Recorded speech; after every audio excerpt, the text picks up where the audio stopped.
Hi, welcome to my channel fifty 50.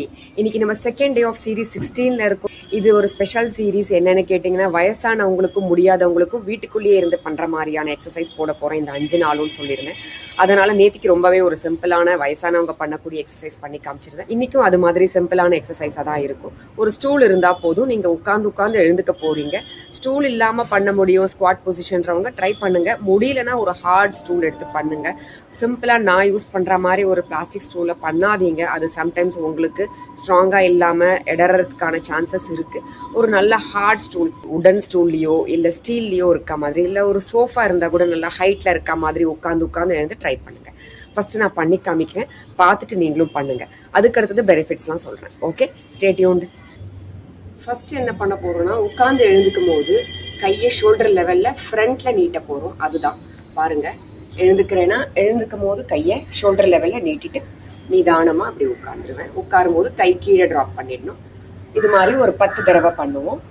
எவ்வளோ முடியுமோ அவ்வளோ ஸ்லோவாக பண்ணுங்கள். உங்களுக்கு ஸ்பீடு முடியலன்னா நான் அதிகமாக பண்ணி காமிக்கலாம், அதிகமான ஸ்பீடில். பட் உங்கள் உடம்புக்கு எப்படி வசதியோ அப்படி பண்ணிக்கோங்க.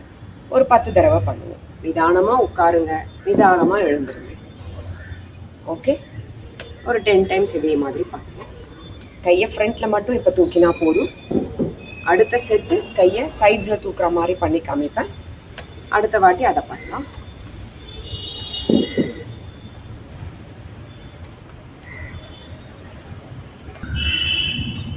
அவ்வளோதான், முடிச்சுக்கலாம் இதை. அடுத்தது எழுந்துக்கும் போது சைட்ஸில் கையை நீட்ட போகிறோம். இதுதான் செகண்ட் வேரியேஷன். பாருங்கள், 1 சைடில் பண்ணிட்டா, 2 கீழே விட்டுருங்க கையை ஃபுல்லாக, 3 4 5 6 7. நல்லா ஷோல்டரை ஃபுல்லாக பிரிச்சுட்டு கொட்டுன்னு போகணும் மேலே. 8 9 10. ஓகே, அடுத்தது என்ன பண்ண போகிறோம்னா, உட்காந்து எழுதுக்கும் போது கையை மேலே தூக்கணும். இது கொஞ்சம் கை வலிக்குமா இருக்கும் உங்களுக்கு. எவ்வளோ முடியுமோ அவ்வளோ பண்ணுங்க. ஓகே, 1 2 3 4 5 6 7 8 9 10. ஓகே, அவ்வளோதான். இந்த 3 வேரியேஷனும் தனித்தனியாக பண்ணோம். அடுத்தது என்ன பண்ண போகிறோம்னு கேட்டிங்கன்னா, 3த்தையும் ஆல்டர்னேட்டிங்காக பண்ண போகிறோம். அதாவது ஒரு வாட்டி எழுந்துக்கும் போது கையை முன்னாடி நீட்டுவோம், அடுத்த வாட்டி எழுந்துக்கும் போது கையை சைட்ஸில் நீட்டணும், அதுக்கடுத்த தடவை எழுந்துக்கும் போது கையை மேலே நீட்டணும். இதை 3ஐயும் மனசில் ஞாபகப்படுத்தி அடுத்தடுத்து பண்ணணும். அப்படி பண்ணும்போது உங்களோட மெமரி ஸ்கில்ஸையும் ஷார்பன் பண்ண முடியும்.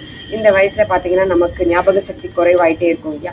ஸோ இது மாதிரி அடுத்தது இப்படி போகணும், கை அடுத்தது இப்படி போகணும், அடுத்தது இப்படி போகணும், நீங்கள் ஞாபகம் வச்சுன்னு ஒவ்வொரு ஸ்டெப் பை ஸ்டெப் பண்ணும்போது உங்கள் பிரெயினையும் நீங்கள் கொஞ்சம் ஆக்டிவேட் பண்ணி வச்சுக்கிறீங்க.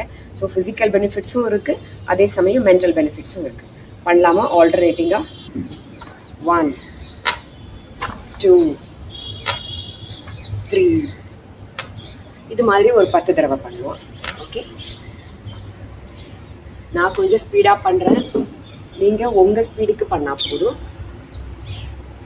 ஓகே, சைஸில் பண்ணுறோம், மேலே பண்ணுறோம், ஃப்ரண்ட் சைட்ஸ் அப், ஃப்ரண்ட் sides up, front sides up. Okay, ஒரு 10 தடவை பண்ணலாம். front sides up, front. இப்படி சொல்லின்னு பண்ணும்போது நம்ம மறக்க மாட்டோம் அடுத்தடுத்து என்னென்னு. ஒரு ரிதமிக்காக போகும். Okay, front sides. சாரி, நான் மறந்து ஃபாஸ்ட்டாக பண்ண ஆரம்பிக்கிறேன். Front, sides,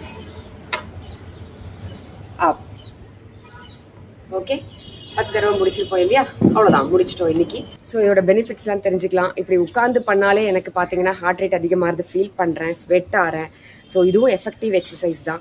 அதாவது நீங்கள் ஃபாஸ்ட்டாக பண்ணிங்கன்னா இன்னும் நல்ல சர்க்குலேஷனை இம்ப்ரூவ் பண்ண முடியும். நிதானமாக பண்ணிங்கன்னா, உங்கள் வயசுக்கு ஏற்ற மாதிரி நிதானமாக பண்ணிங்கன்னா அதுக்கான பெனிஃபிட்ஸும் கண்டிப்பாக கிடைக்கும். பார்த்தீங்கன்னா இந்த மூமெண்ட்ஸில் உட்காந்து எழுந்துக்கிறதால காலில் இருக்கிற மசில்ஸ் அத்தனை இன்வால்வ் பண்ணுறோம். அது தவிர்த்து கையை சைட்ஸில், ஃப்ரண்ட்டில், அப்பில் பண்ணுறதால கையில் இருக்கிற மசில்ஸும் இன்வால்வ் பண்ணுவோம். ஸோ பார்த்தீங்கன்னா ஓவராலாக இந்த ஃபுல் பாடிக்கான எக்ஸசைஸாக தான் இது முடிய போகுது.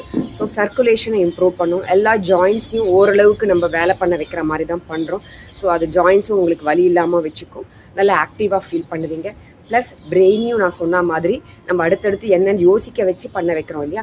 அதனால் அதையும் நம்ம ஷார்ப்பாக வச்சுக்க முடியும். ஸோ பார்த்தீங்கன்னா இந்த வயசுக்கு இவ்வளோ பெனிஃபிட்ஸ் இருந்தால் போதும். இதுக்கு மேலே நம்ம ஒரு பாடி பில்டர் ஆகணும், நம்மளோட ஸ்டாமினாவை அதிகப்படுத்தணும், நான் கஷ்டப்பட்டு இந்த மாதிரி எக்ஸசைஸ்லாம் பண்ணணும், அந்த மாதிரி எக்ஸசைஸ்லாம் பண்ணணும்னு நினச்சிக்க வேண்டாம்.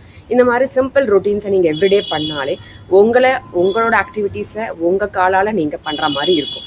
அவ்வளோதான். இது பண்ணுறதுக்காக தான் இந்த சிம்பிள் எக்ஸசைஸை கொண்டு வந்திருக்கேன். இன்றைக்கி இதெல்லாம் நீங்கள் ப்ராக்டிஸ் பண்ணிகிட்டே இருங்க. நாளைக்கு 3rd day ஆஃப் சீரீஸ் 16 நான் உங்களெல்லாம் பார்க்குறேன். அது வரைக்கும் stay tune to my channel FITTY50. Bye.